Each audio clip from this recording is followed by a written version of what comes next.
What's up? What's up? What's up, y'all? You know who it is. I'm here. I'm smiling. I'm standing. We standing. We in the place. We in the building tonight. It's your girl, your big sis, L Vantage. And we here for another intimate, up close and personal episode of Stage Left. Right here on Top Class Radio, the world's flyest radio station, the flyest radio station worldwide. You can take us anywhere you want to go. We like Visa, everywhere you want to be. Get that Amex, because that's what we are. We the official Amex of podcasting, radio, and all your future endeavors, right? So check it out. Let's get this business out the way. I need you to hop on over to IG. Check out at 609 Stage Left and Top Class Radio. Click like, follow, and share, right? Share with the world. Share, share, share. Don't be greedy. Don't be selfish. Share with everybody. And then hop on over to Facebook, right? And click like, follow, and share. Click like, follow, and share, right? Stage Left and Top Class Radio. You know what we came to do. We always got something for your ears, whether it's sweet, robust, or spicy. We always got something for your ears. And listen, if you're feeling a little froggy tonight, come on and call in 609 418 9816. 609 418 9816. You have reached. Yeah, call the number. What's up, y'all? What's goody? What's goody? What's goody? It's your sis. You're here for up close and personal with me. Tonight, I always feel that it's necessary to reach out and touch and to make sure that you guys get the best of L as well. Not just guests. I have guests lined up. We got guests after guests coming on. And it's been an amazing journey. It's been dope. I mean, y'all got to let me know. Tell me. I'm going to put that poll up there, right? And I'm going to make sure that you guys get a few questions. And I want you to vote on it. And I want you to tell me, talk to me about it. Because it's important for us, for what we do, to have your feedback. Not just your feedback, but your love. You know what I mean? You're our biggest supporters. And we're creating a mogul. We're creating a brand. This is a brand. We are a brand. Stage Left is a brand. Top Class Radio is a brand. Listen, we want to keep you in tune. L Vintage is a brand. And what we do is we bring you all of this goodness in hopes that it fills your ears, your hearts, your minds, your souls. And you're not afraid to share it. So don't be afraid to share it up close and personal with me. Let's talk about it. Let's dig in tonight. I had to learn some things, right? It's crazy. It's because sometimes you don't really, as humans, as people, and as vulnerable as some of us are and some of us aren't, sometimes we hold in the most intricate parts of ourselves. Sometimes we're afraid to, not tell on yourself. Talk about your testimony and your walk. Some of the areas that you're weak in and some of the areas that you're strong in.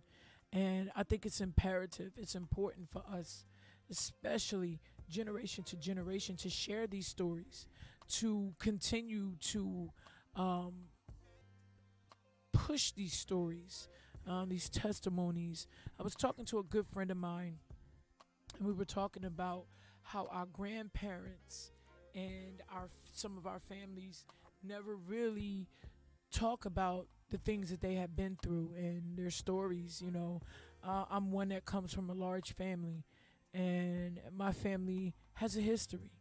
But God is good, right? God is good. And a lot of the things that my family has been through, they've overcome, they've come through, they've channeled the rivers, they've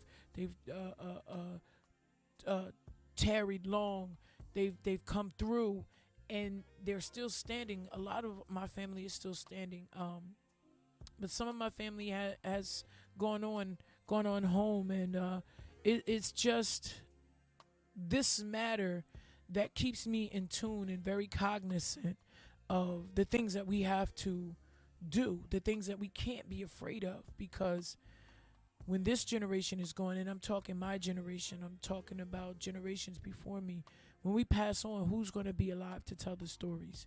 So we must get them written down. We must talk about it. We must put it out there and not be afraid, because even though some of us are still challenged by our trials and the things that we've been through, there's also others that need to hear your stories. There's many people out there, families going through the exact same thing that you've went through. My mom used to say this to us when we were kids: nothing is new around the sun. There's nothing new around the sun.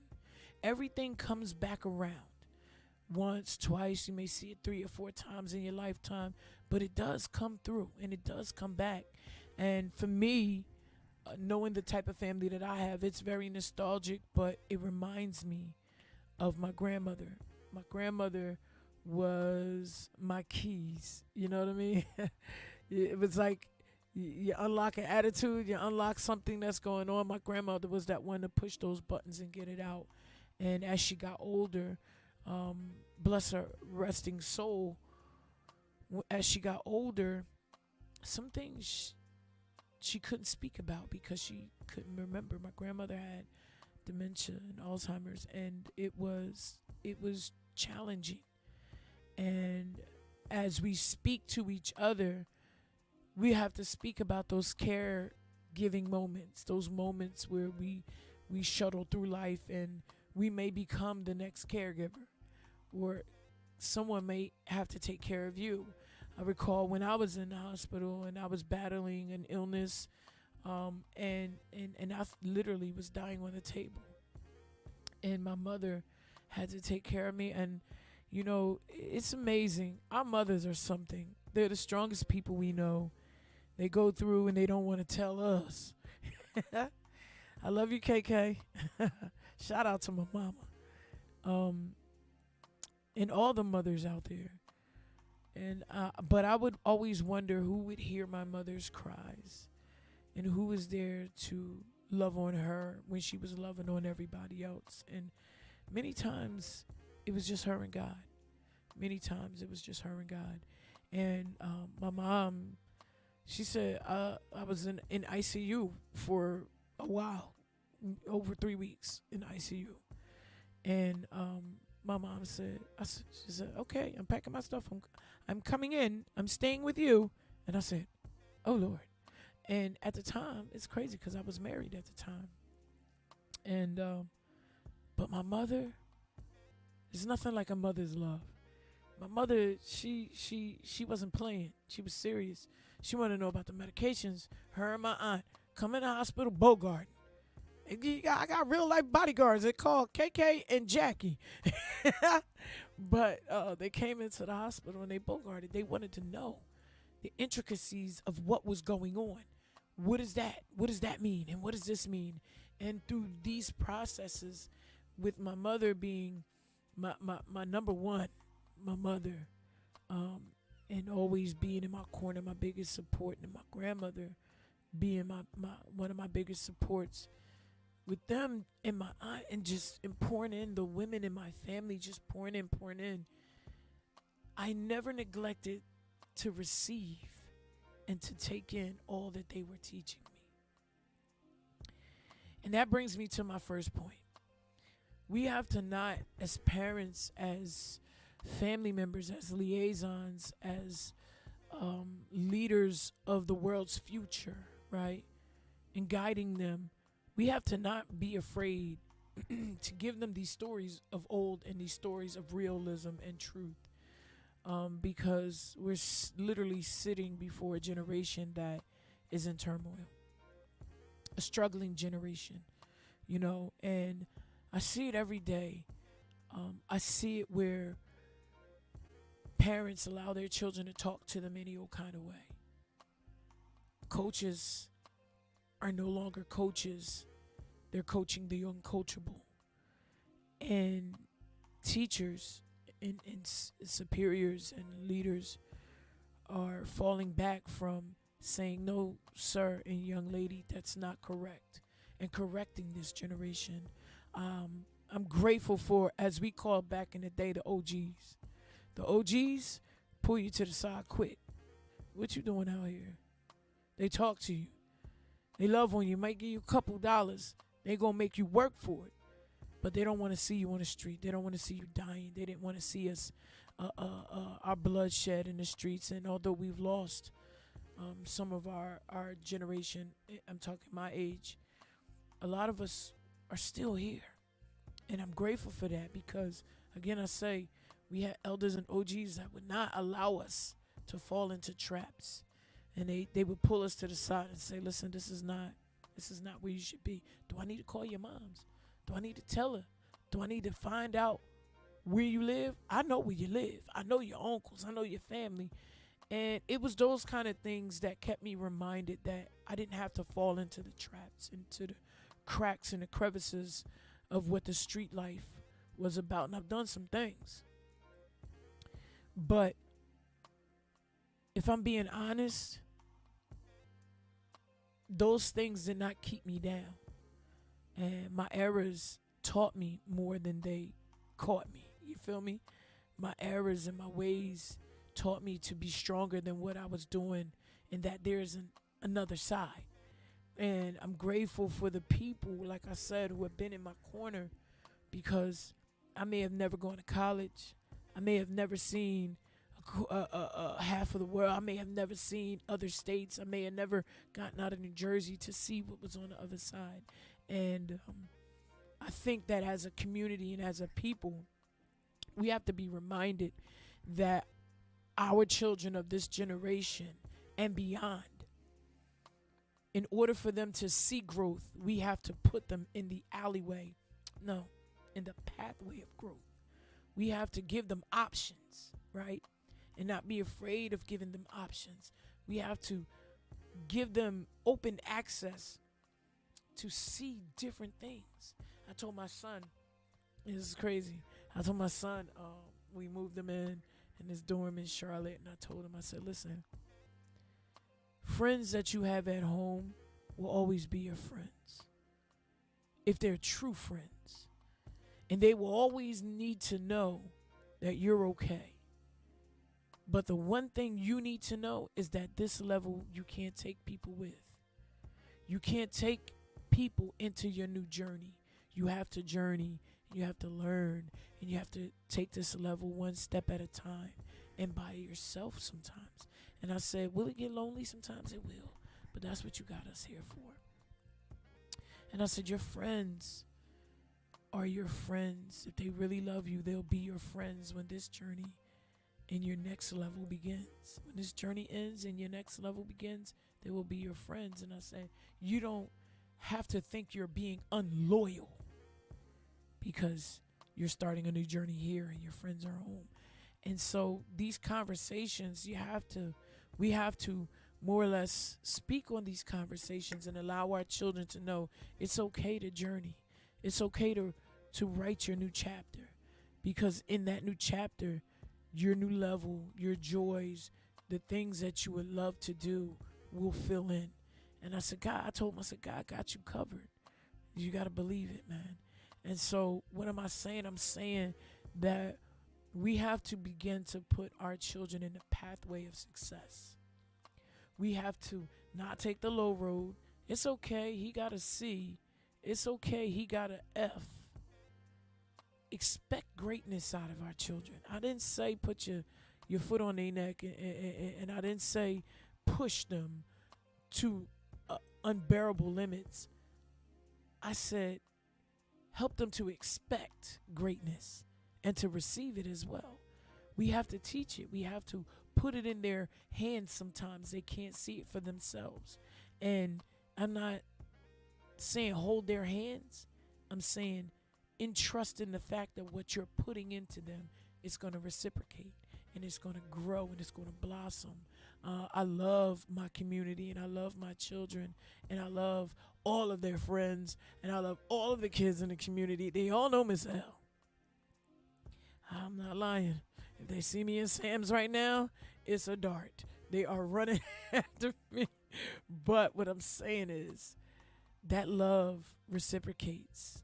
And when they know they have someone in their corner that 100%, 1,000% supports them, they'll keep flocking that way. So I say support your babies. Give them options. Help them to write out their goals.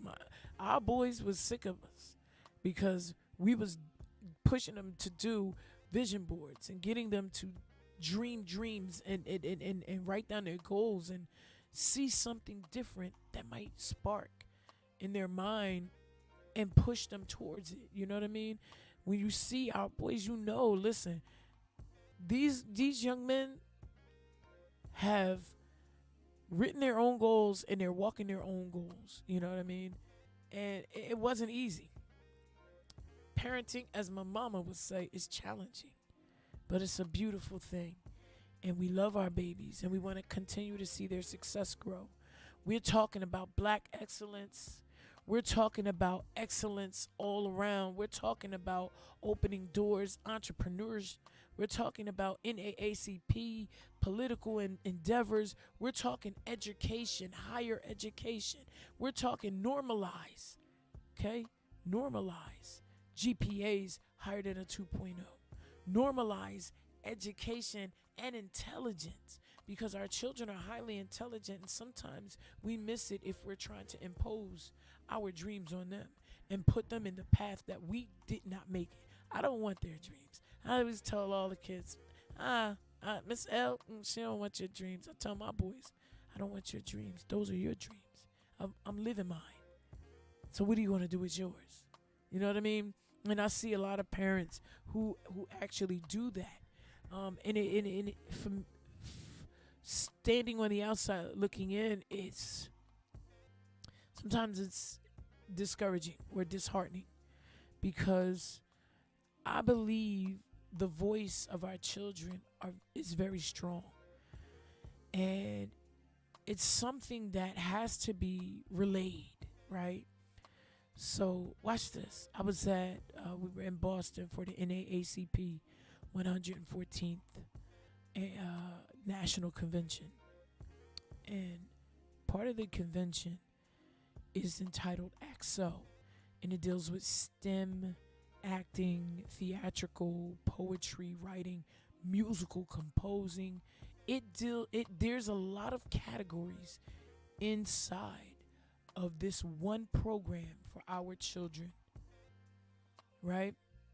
And to see all of these children touch that stage, grazing that place, there was maybe, I want to say 500 to 1,000 students in one building for this event and the national convention.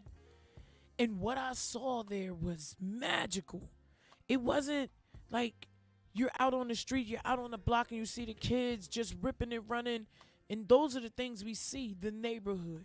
But what happens when you deal with the NAACP and ACT-SO? What happens when you deal with programs such as Miss Charmaine Gunther Gary's program, which is Rites of Passage? What happens inside of those programs for the children, for the teenagers that sparks their interest? And what is missed is the things that transpose from that. So you don't see, those are not the things that are on the front page. Those are not the things that are on the front page, right? And we have to begin to make them bend to get that good news on our front pages of our newspaper, because our children deserve to have their flowers. They're working very hard. And I see their work and I see their growth. But if they come back and all they getting is yelling and all they getting is frustration, that's discouraging. So I'm encouraging all of you, our community, our parents, our leaders, continue to encourage the children. Continue to impart in them ways and opportunities that they have never met before, such as a Great Day Camp in Atlantic City. Shout out to Mr. Smalls, Mayor Smalls. We keep our eye out. We talk and we ask questions and we push the tote when it's time to vote. We want to know what things are going to be out here for our communities and our children. But let me tell you what I've been watching. I've been watching some lives of the young people changed in Atlantic City. And one thing Mr. Smalls knows, Mayor Smalls knows, is that I'm not a sugarcoater. I will ask you questions and I will apply pressure and I will watch to see when it's going to get done. And if it doesn't get done, I'm out there putting the footwork. Most of the time, prior to it getting done, I'm doing the footwork to see what needs to be done. So, shout out to AC, because the cabinets are changing. And right now, it's gearing towards building a better brand of youth. And I'm grateful for that. And even in Pleasantville, we're pushing towards building a better brand of youth. We have great people. We have great leaders who are behind the ball of pushing the agenda of building for our children. And I'm grateful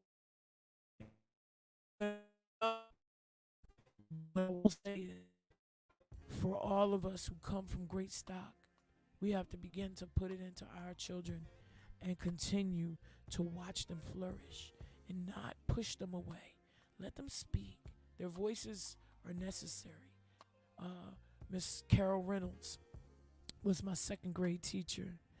And shout out to Miss Carol Reynolds, who's as beautiful as she is, Miss Royal, Miss Patricia Royal. Listen, when I tell you we have people in Pleasantville who imparted a lot into us, this generation now. Miss Reynolds, when we were kids, we were in the second grade, she would always, when you came back from holiday, we had to write into our journal. While we was on holiday, you had to write into a journal. And every morning she invoked us, not provoke, invoked us, encouraged us to write in this journal when we were in school, during school. And when we went away for vacations and all kinds of things like that, she said, listen, I want you to take this journal, I want you to write. And I want to tell you, it was one of the most eye-opening